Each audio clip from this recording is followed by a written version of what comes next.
angry? I hope you are frigging angry. This is a collective crisis that requires collective action. We hold the power to change the political calculus in America. We have power. Do we want it? Now! We have so much power. Let our country awake. And this movement is spreading so fast. We're gonna go raise a ruckus.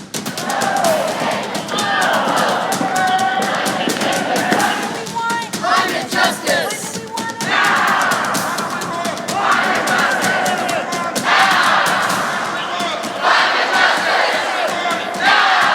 We don't want you near us. And we have to say no new fossil fuel development anywhere in the United States. And it must be a just transition that leaves no workers behind.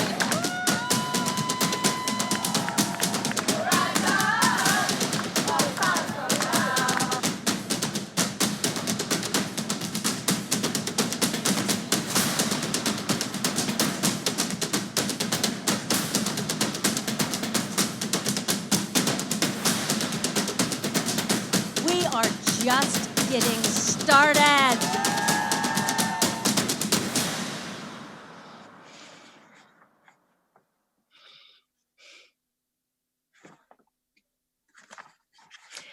Hello, Fire Drill Fridays community. Thank you for sticking with us during that technical challenge. Let's just name it. That was confusing and that was hard. But you know what? Making change is hard. And that was nothing compared to the struggles we have ahead.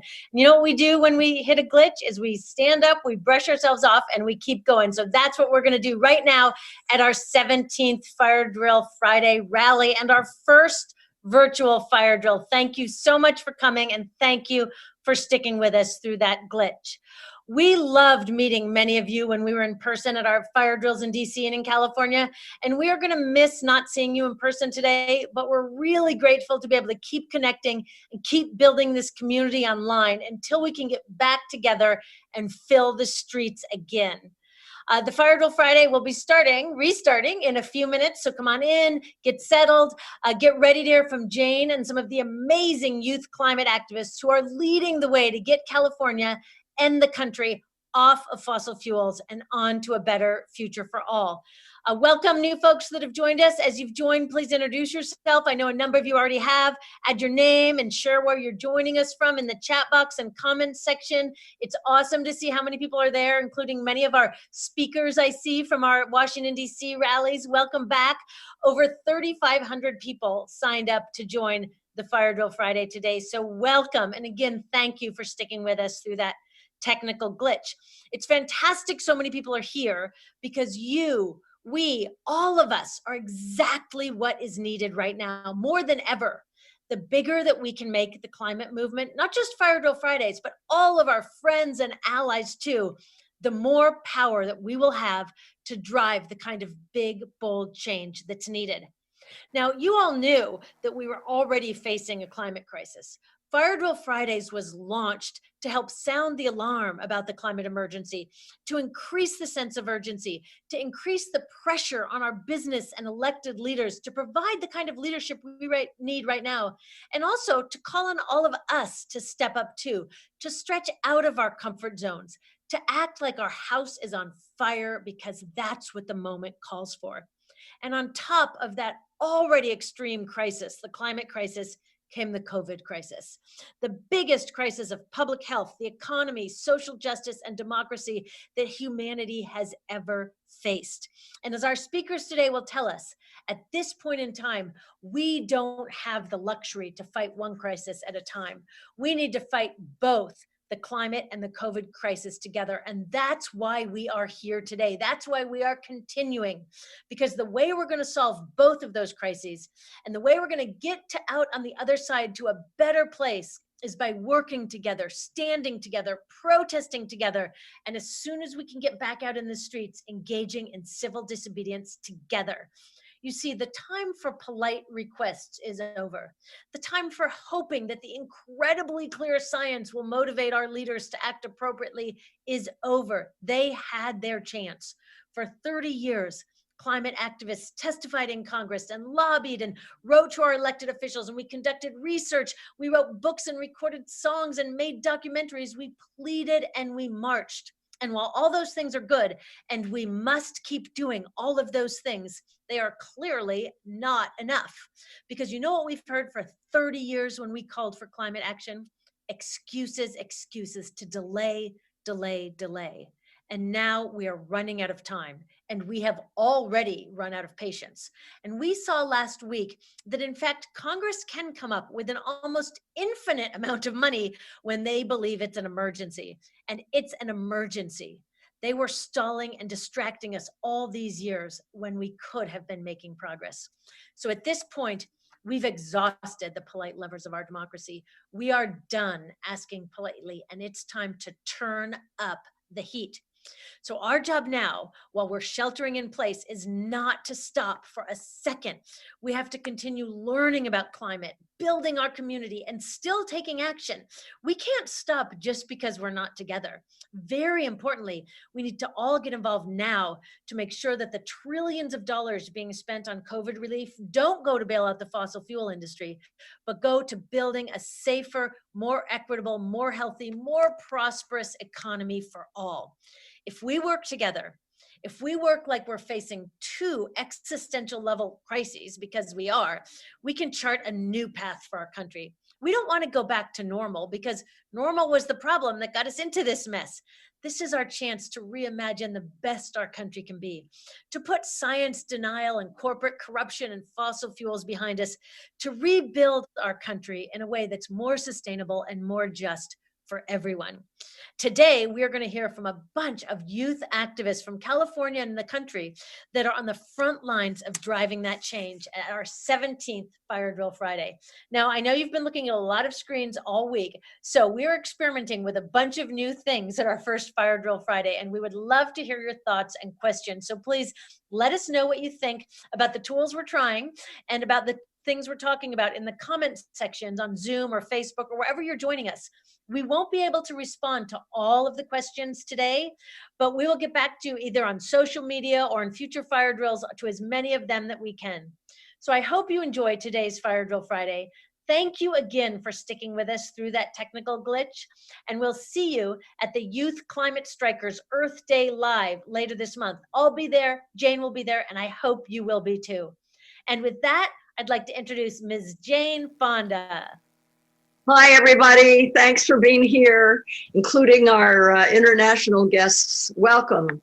So happy you're here. Today is the first virtual rally that we're holding. The first Friday of every month, which is today, we're going to be having one of these monthly rallies online, of course, and we'll be holding calls and live streams and teach-ins on the Fridays in between. This month, April, is the 50th anniversary of Earth Day, and it's also the big Youth Climate Strike Month. For more than a year before this pandemic came along, these youth have been organizing weekly climate strikes, missing school and work week after week after month. They had planned a massive youth-led climate strike, the biggest the world has ever seen, to fill the streets for 3 days, starting April 22nd.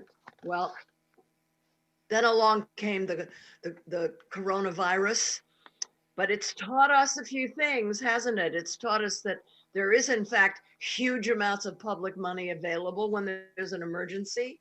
It's taught us that people are willing to make big changes when it's an emergency. It's taught us to pay attention to the science and the scientists, and that delay and denial will only make problems harder to solve. It's taught us that we need a robust and accountable government, that some challenges are just too big to solve on our own. And of course, the market, the private sector, has proven again and again to be unable to deliver what's needed. The pandemic has also taught us that people power, activism, is needed to make government do the right thing. We need to take action together to make sure that the government's response to the COVID crisis doesn't just continue fossil fuel business as usual, which the administration is trying to do right as we speak, but invests instead in the transition to a clean energy and more equitable economy. We need to stand together and say no to fossil fuel bailouts, and yes to a green stimulus that protects workers and communities. You know, I remember the first Earth Day. It was April 22nd, 1970. People poured out of their homes to march in the streets, to reclaim vacant lots, to plant community gardens, and to clean up contaminated rivers, and to call on our government to protect the planet and public health.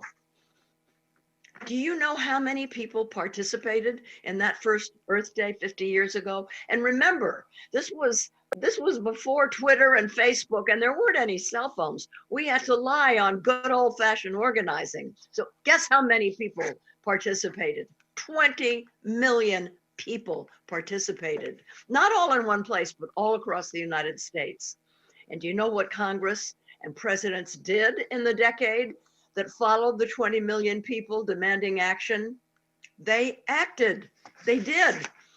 The government, even under a Republican president, I'm talking about my pal Richard Nixon, he passed incredible bedrock laws that protect the environment and public health. He created the EPA. These were laws that protect our air and water and clean up polluted sites around the country. The laws aren't perfect, no, but the country's a cleaner, safer, more healthy place because of them. Well, it's time for that level of ambition again. And to make the government do that, we need to get 20 million people engaged again. I mean, if they could do that in 1970, we sure as hell can do it today. Communication is easier, and the stakes have never been higher. Starting on April 22nd and ending on April 24th, youth climate leaders are organizing 3 days of all hands on deck activism. Before the coronavirus, they had invited us adults to join them in the streets, and we were ready. We may be stuck at home now, but we're not stopping. They're now organizing Earth Day Live, which will be a 72-hour live stream, 3 days of online activism. I and Fire Drill Fridays will be there, and boy, I hope that you will join us standing with the youth from all around the world. It's their futures that are at stake now.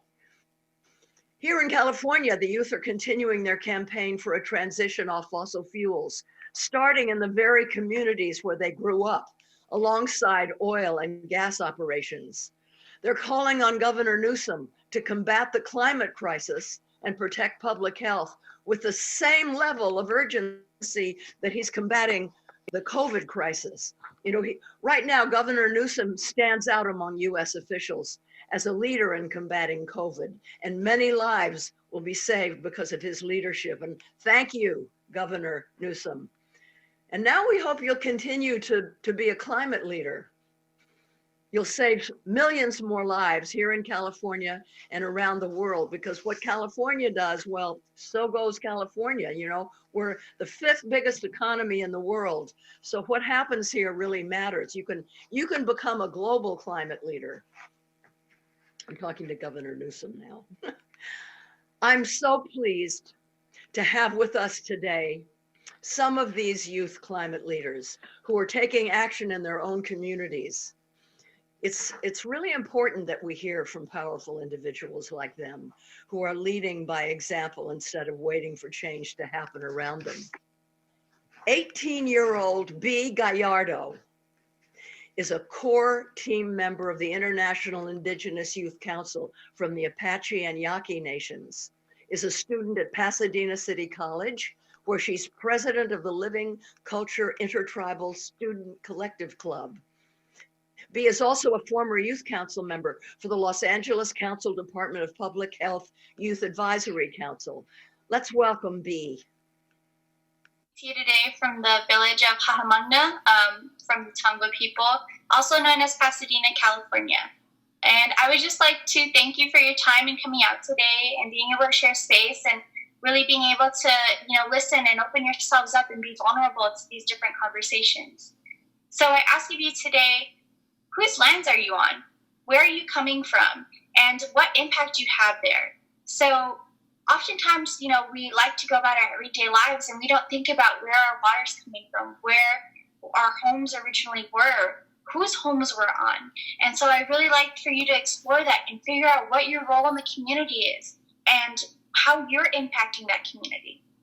And so oftentimes when we're in our communities, we can see a crisis such as like the climate crisis, or, something as simple as not having enough green spaces, not having enough, healthy food, and having food deserts.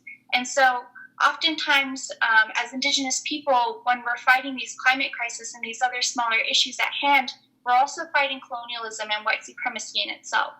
And there is no doubt that the climate crisis has a huge impact on public health as well as the marginalized communities that we see. And so some people have enough privilege where they can't experience those experiences just like someone else. And we each have our own experiences, which is valid as well. And so I'd like to share with you today that for Earth Day, our group is going to be hosting 4 days of our Earth Day. So instead of just one. And in these days, we're going to be having 4 days of prayer. And so that'll be April 21st, 22nd, 23rd, and 24th. And for the 21st, which is the day before Earth Day, we will be having a prayer for ourselves. And this is coming from an Indigenous leading group. And we decided that we really wanted to have you explore why you're doing these things. Why are you going to these protests? Why are you going to, across the country or across the state to explore and meet these people? Who are you doing this for? Why are you fighting this climate crisis? And where did this come from? And so being able to really explore that and learn what your role is before going into these experiences, going into these protests and these future political agreements, and really putting yourself and enduring yourself through that is important to know. And so the second day will be a prayer for the earth. And during this time, we will be really getting some pushback and trying to really target politicians and companies that were exploiting our people and exploiting different marginalized communities. And some of the things that we'll be having is a virtual rally on different platforms.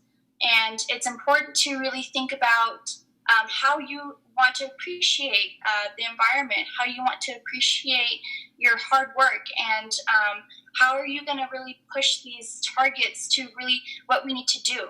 And so on this virtual rally, we'll be having different art exhibitions, we'll be having different speakers, and it'll just be a really good time for everyone. So, although we're social distancing, we'll be able to connect with one another. It's also really important to understand for our third day that we're praying for the seventh generation and learning how to divest from fossil fuels for the future generations so that they may thrive as well and have the opportunities that we have. And with that said, we're going to be really trying to push for the different companies such as JP Morgan and a few others that are promoting pipelines and promoting funding for these different extractive industries, and how that harms ourselves, how that harms our relations in our communities. For our fourth day, we're going to be praying for the actual community. And so we'll be able to try to get a meeting set up with Governor Newsom or Mayor Garcetti in our area, and really kind of hold these politicians accountable and ask the community to come and step out and post their concerns. These are kids, these are parents, these are teachers, these are, the people that throw away your garbage, and they are being affected the most. And so it's important to understand and to be able to actually listen to what their concerns are. And so we just wanted to share that with you today. Once again, it'll be April 21st through the 24th, and we hope to see you there. As well as just want to bring up that, the seventh generation is this younger generation that we're seeing. And so we're aiming for a future of equity. We're aiming for clean air and clean water, which is our human rights. You know, Negotsan, or Mother Earth, has given these opportunities to us for free. We have nothing to do but to thank her. And so it's important that we can learn how to be good relations with one another, how to be thankful for the little gifts that we get, for the clean water that we get, if that's even accessible to us. So I would just like to thank you for your time and really appreciate the space that you offered to give me. Thank you. Thank you, B. And now Carmen Boken is a Cuesta College student working on climate justice in San Luis Obispo County, which is in California. Carmen is a board member for the Santa Lucia Sierra Club and Democratic Socialist Steering Committee, founder of County Youth for Environmental Action, and trainer for the Sunrise Movement. Carmen also coordinated California Youth Against Big Oil, a youth campaign led in partnership with Last Chance Alliance to demand that Governor Gavin Newsom stop new fossil fuel production and lead a just transition off fossil fuel entirely. Welcome. Hello, thank you so much for having me, and thank you so much to the other speakers that spoke today and staying with us through all those technical difficulties. I know a lot of us have been through a lot worse this week, and so I think we can handle it. But my name is Carmen Boquin, and I live in so-called Paso Robles, California, on Chumash and Selenian land. I come here today as a young person who has been fighting the expansion of fossil fuels on the Central Coast, and as someone fighting for a Green New Deal, because I felt the magic and the power of what a Green New Deal could be in our communities. California Youth vs. Big Oil is a coalition of California youth organizing in our communities. We are youth that organize fighting on the front line of fossil fuel extraction and environmental justice, along with Sunrise Movement hubs around California. Sunrise Movement is a movement of young people that uses mass non-cooperation to push for the Green New Deal. And we haven't stopped pushing for a just transition because we are facing a pandemic. My mom, who is a healthcare worker, and I both got COVID-19 early on in March, and we both didn't stop what we were doing because of this pandemic. We just did it in social isolation. And the climate movement hasn't stopped pushing to halt climate change either. Many of us live in areas impacted by the fossil fuel industry and the climate emergency it has generated in California and around the world. We demand that Governor Gavin Newsom lay the groundwork for a national Green New Deal by announcing a plan for California's swift and just transition off fossil fuel production in time for the 50th anniversary of Earth Day on April 22nd. The extraction of fossil fuels not only greatly contributes to climate change, but it also directly pollutes communities where extraction is happening. Here in California, we have 5 million people that live in less than a mile of an active oil well. And oil executives have spent years prioritizing profit over people, profiting billions of dollars from the fossil fuel extraction while destroying the climate and communities. Oil executives have spent decades ignoring science and continuing to ravage the earth. The extraction of oil affects vulnerable communities around the world. Oil being the most common root cause of war means the US military has been destroying communities and killing people in the name of oil. The UN IPCC report estimated that when you add up all the casualties linked to burning fossil fuels, air pollution, indoor smoke, occupational hazards, and skin cancer, there are more than 3.2 million premature deaths per year from fossil fuel extraction. Continuing extraction perpetuates violence. California has a chance to stop this violence. We live in this illusion of progress in this state. Our leaders congratulate themselves on their climate action while allowing California to be one of the top oil-producing states in the United States. We need Gavin Newsom to take this chance and to step up. Our leaders are completely bought out. Our other leaders are completely bought out by oil. My local county representative, board of supervisor, is a consultant for oil companies. And when he's not busy doing nothing to help us, he's literally getting paid to protect the image of big oil. We need Gavin Newsom to step up. We need him to stay true to his promises. We need Gavin Newsom to stop new fossil fuel projects, to drop existing production and phase it out, and roll back 2,500-foot health and safety buffer. This just transition can be the first step to a bright and beautiful future. This just transition that we are calling for can provide the opportunities to be the first step to a Green New Deal, an opportunity for a future where everyone has access to healthcare, healthy food, safe working conditions for a living wage, safe, affordable housing, and affordable public transportation.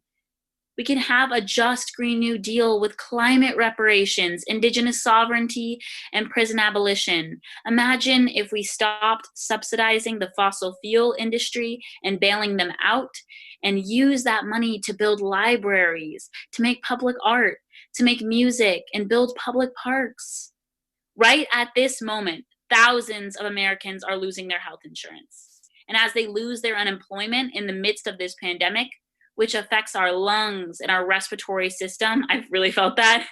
And at the same time, Trump's EPA is rolling back clean air standards. Our government is literally trying to kill us. And the most vulnerable people in our communities are being hardest hit by COVID pandemic and the additional pollutants from the results of weakening clear air standards.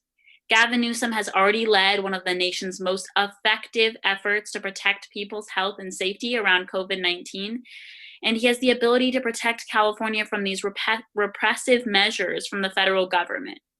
Gavin Newsom, California, and the world will not be able to make workforce and communities transition off fossil fuels without the courageous leaders like all of you watching, modeling the way forward. When people mobilize, it works. We need all of you to get involved in the statewide California Youth First Big Oil actions and go to the CaliforniaYouthFirstBigOil.com and submit a comment to the California leadership about this historic opportunity to protect our generations and frontline communities and not polluters. For folks non-California, we need you all at home to join the climate movement. Talk to your friends, family, neighbors, and tell them that we actually don't have to accept this. Climate strike with us on April 22nd with a 72-hour live stream. For youth stuck at home right now, Sunrise School, which is an online school offered by the Sunrise Movement, is doing movement building courses and Green New Deal courses. During this time, we need you to share your wealth as well, and be ready to engage in mass non-cooperation when the time comes for a general strike to take back our power. Thank you all so much for watching, and I hope you're cheering loud enough at home for your landlord to hear. But thank you so much, and really appreciate all of y'all. Thank you. Go, Carmen. And now you're going to, very, very soon, you're going to see a visual tour of the kinds of things that Carmen has been talking about. Alicia Rivera is an organizer with Communities for a Better Environment, CBE, focusing her work in Wilmington, California, helping Wilmington residents to make local refineries safer, cleaner, and accountable for their emissions. She's currently working in a campaign to get the city of Los Angeles to pass an ordinance to protect neighbors from the impacts of nearby oil drilling operations by adopting a health and safety setback of 2,500 feet between the homes, schools, and the drilling sites. Alicia first started organizing around oil-related issues in Wilmington in a campaign against the former Texaco refinery, which now is called Marathon. After it exploded, causing health and environmental harm to many Wilmington residents, Alicia has been named an organizer for many years and has worked on economic justice issues in Los Angeles. And she's going to be giving us a tour of Wilmington to show you the kind of things Carmen was talking about, just how close drilling operations are to homes, schools, and community centers. So please welcome Alicia. Hello, everyone. Welcome to Wilmington, California, in the port area of Los Angeles. My name is Alicia Rivera. I'm community organizer with Communities for a Better Environment, CBE. And let's go now on a toxic tour of Wilmington to see the proximity of oil drilling operations to the homes. In this case, you can see there is only a cinder block fence separating the facility from the home. In this household, the mother has been diagnosed with cancer, lung cancer. Part of the lung has been cut, and her son is also sick. We're moving now one street over. This area is peppered with these facilities from the same company. So you can see in this case, again, sandwiched between the homes, and across the street from the homes, you can see the derrick there overtowering the homes. This equipment makes a hissing noise, consistent, and people can hear it. They tell me that it's ingrained in their head, and they hear it all through their sleeping. It really affects their quality of life. We're going to be moving down now to another site, just 4 homes down the street, in the same case, and that is why with the Stand Delay Coalition standing together against neighborhood drilling, we are trying to get the city of Los Angeles to adopt a 2,500-foot setback to protect against this operation for new oil drilling permits. And we need your help to contact your council person if you're within the city of Los Angeles. We are going to now move on to another site, the Boys and Girls Club, which is where the kids go after school to finish their homework, to wait for their parents, and to do activities. So you see the 110 freeway, which is another source of polluting emission to this community that is low income and poor, and that's why this is allowed here. So in this case, the children are again doing their activities across the street from oil drilling operations, and you're gonna see the silos. The blue roof there is the Boys and Girls. Across the street, look at the silos. Behind those silos, there are 3 oil pumps, and that's 10 feet away from where the high school girls play every day baseball. So there is a proliferation of asthma in this area because everyone is so close to this operation. And we say that this don't belong where people live, where people learn, where people pray, because even at the churches, there are oil drilling operations.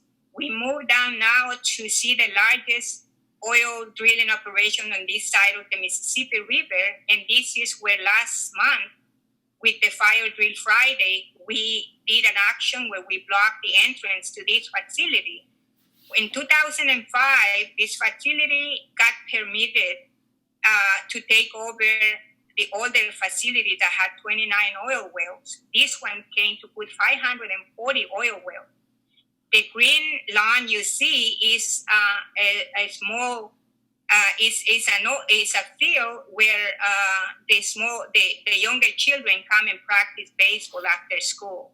I seen the parents motioning to the kids to use their inhaler because they can't finish the practice. They have asthma and they need to take a treatment. We found out that the city was violating the civil rights of this community by not putting conditions of operations on facilities. However, they do it in other more affluent areas of Los Angeles. So the city decided to negotiate with us to redress the issue. However, the oil drilling companies sued us in the city because they said they should have been in the negotiation as it affects them. Luckily, they lost in court.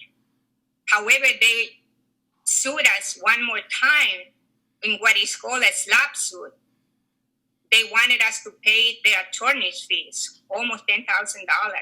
Luckily, they lost because we have a good financial situation where we have a lawyer and we can defend ourselves. However, these companies, they want to break us. They want to break anyone that goes up against their interests.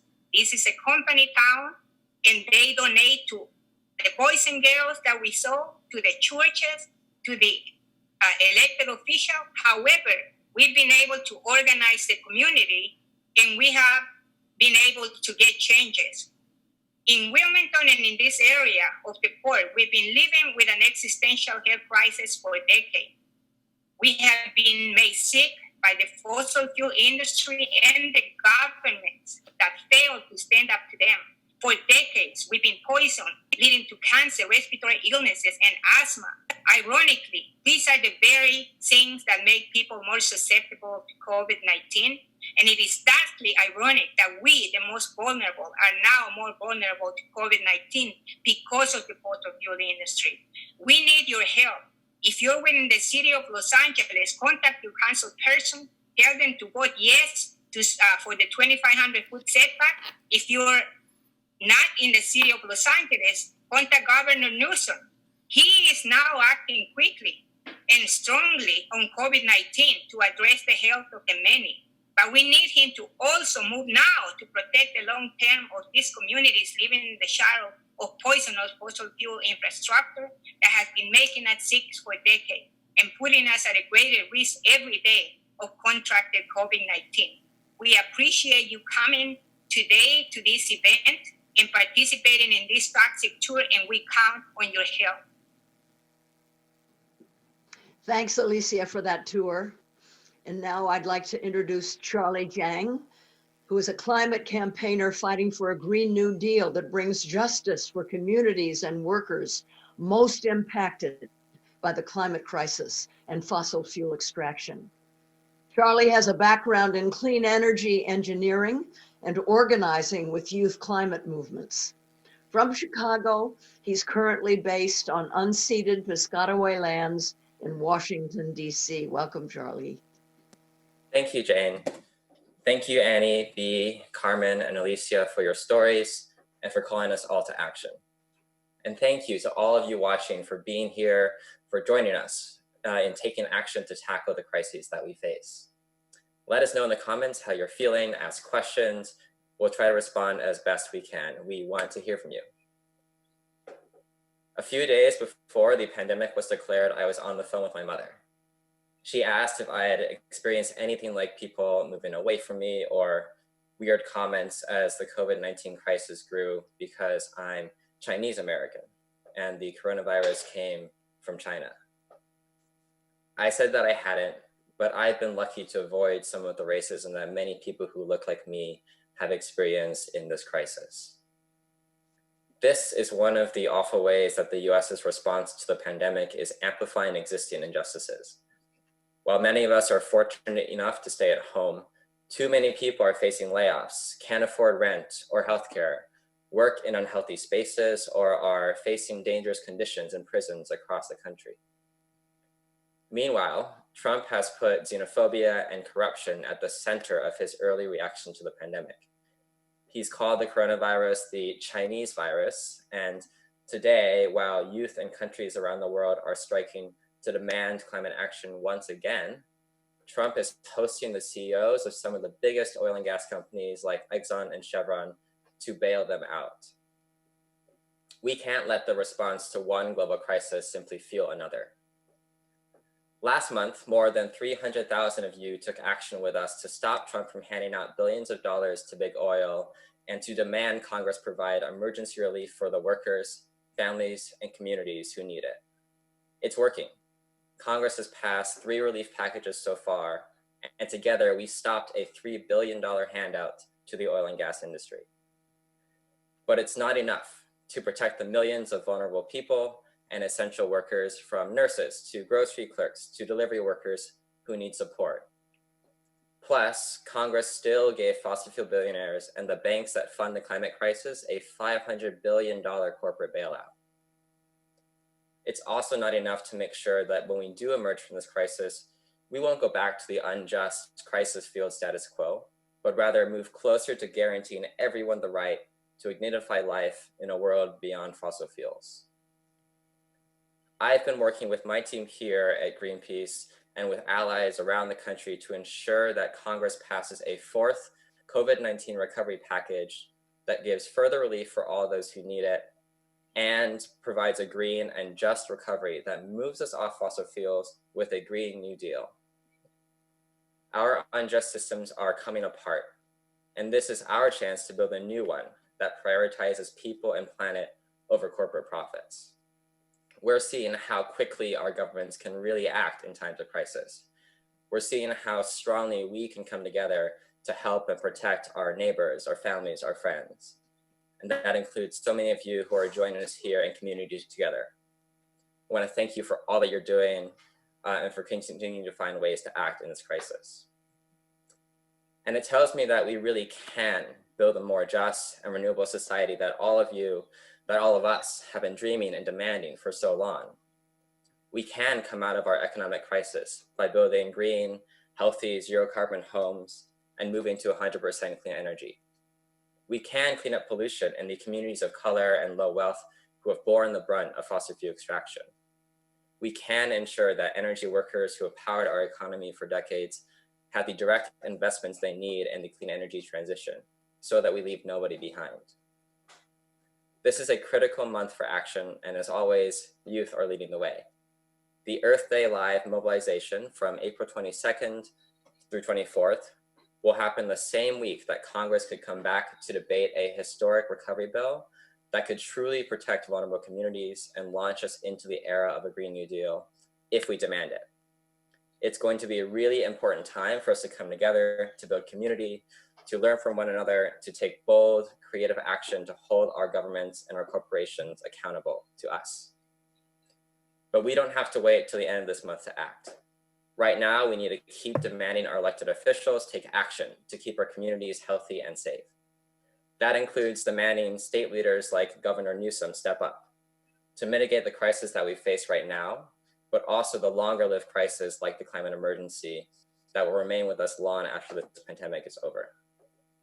That's why I'm joining California youth and calling on Governor Newsom to stop the injustices of fossil fuel executives and calling all of you to join them by going to cayouthversusbigoil.org. I know that all of us are stronger than the forces of racism and fossil fuel exploitation standing in the way of the Green New Deal that's coming. So let's keep taking action, building the collective vision of the just and dignified world we want. And I'll see you on the virtual streets for Earth Day Live.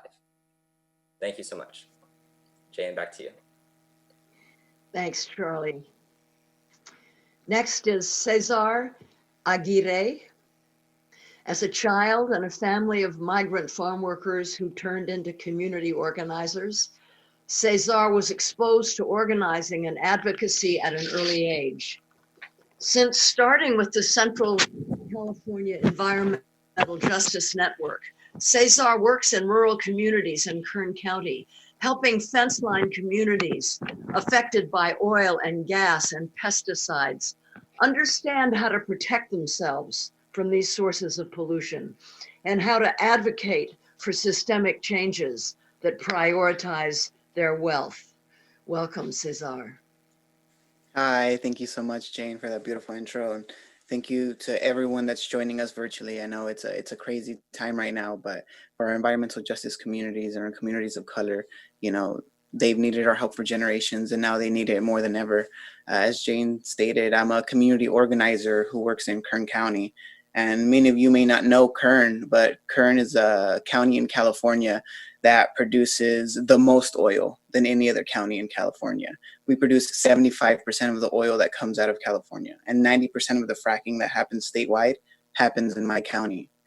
And this brings up a point about a pandemic versus an endemic for me. And whereas we've learned that a pandemic crosses borders when it affects people, right? And an endemic is something that affects a certain region or certain community. And for Central Valley folks and communities of color and the communities that deal with this fossil fuel extraction in their backyard, this is an endemic for them. And I see this as an endemic because the effects it has on the health and the climate of our communities. Communities of color have been the target for this type of pollution, and it's compromised our health in exchange for profit. And at first, environmental justice communities, communities of color, the frontline communities, at first only we held the weight of this disrespect. Only our water was poisoned. Only our air was unbreathable. Only our soil was contaminated. And decision makers had no problems putting our communities on the front lines. When left unchecked, an endemic can spread and become a worldwide pandemic. And this global climate crisis that we find ourselves in today is not a problem that appeared overnight. Communities of color have been fighting on the front lines for generations. And the consequences of this affect more than our children in their lungs. Our earth is in the line of fire. And the federal EPA is planning on leaving oil and gas companies unchecked during our health crisis, making our climate crisis even worse, and leaving our frontline communities that have been fighting for their health to deal with the unchecked industry.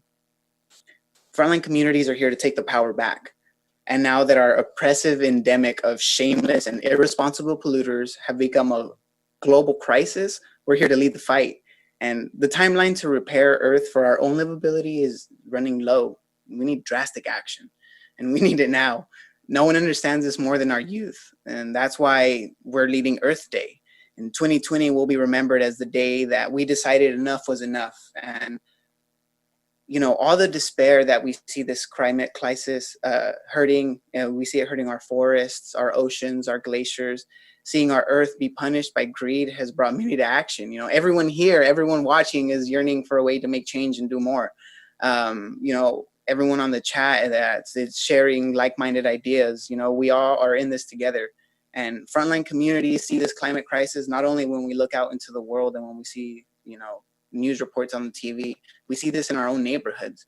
We're losing friends, family members, teachers, coaches, delivery drivers, cashiers. The frontline communities are made up of the people that we've learned the hard way are essential. And yet officials see so little value in our community that they deliberately poison us and our earth. Little has changed over the generations. Do you think they would place refineries next to their children's schools, next to their grandparents' clinics, next to their nieces' playgrounds? California needs to make sure that the oil and gas industry isn't allowed to pollute with impunity. We need action now.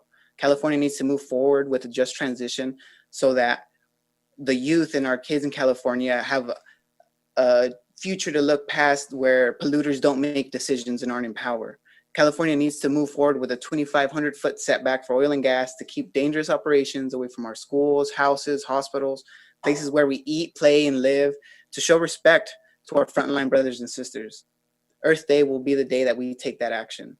And you can take that action too. We need everybody to help in this fight. And if you have time to go online and send some comments to Governor Newsom and demand that we protect communities living next to this toxic industry, it'll help. Every voice matters. This is how we flatten the curve on this climate crisis.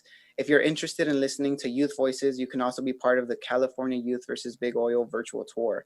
A few people have already mentioned it. We really want you to join. We're ready to take action. Please join our movement so we can show you the disrespect that we deal with on a daily basis. Our plan is to create change and save our earth and help protect the communities of color.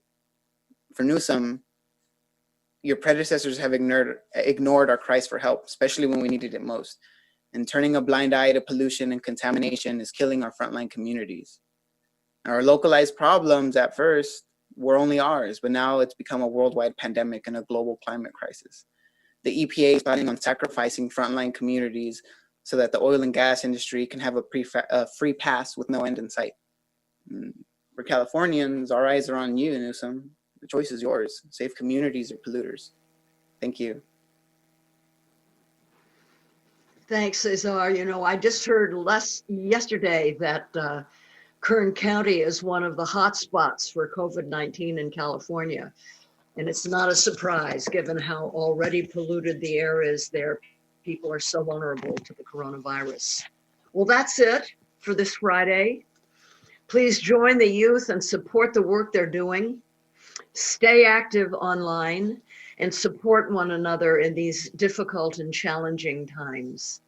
As these incredible speakers and other young people around the globe prepare to lead another round of historic climate strikes on Earth Day, they're asking, Will our leaders protect people or a handful of fossil fuel executives?